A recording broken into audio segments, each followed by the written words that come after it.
Aleyküm qardaşlar. İnşallah bu səf biz kəsintini İbrahimoğlu'nun göydaşlarına edirik. Və baxaq görək bu nə göstərir. Bir dəfəyə kəsimdir, görək Allahın iznindən. Bunun 45-dən əlavə, yonmasından əlavə kəsməsi necədir inşallah, baxaq inşallah, görək nə göstərir.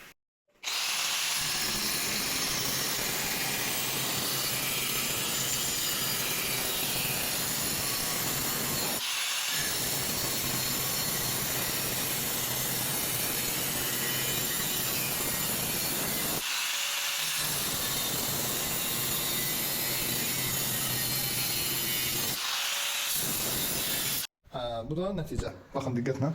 Bu da nəticəmiz. İbrahimoğlu'nun həqiqətən bu göydaşı çox super kəsinti verir. Baxın diqqətlə. Hələ bunu yonmamışam ha. Deyirsiniz yonubsan göstərirsən, yox görürsünüz də. Baxın. Yəni hələ bu yonulmuyor. Yonulanda da bilirsiniz də bunları götürəcəm. İnşallah. Baxın. İdeal kəsinti. Baxın görürsünüz arkadaşlar. Bax hələ təmizlənməyib. Deyir təmizlənsin olacaq. 45'inde kestik hazır. Və hamınıza tövsiyə edirəm ki, usta qardaşlar İbrahimoğlu'dan bu cür daşlar əldə etsin və istifadə eləsinlər inşallah. Super kəsintidir, hər şeydə göz qabağı.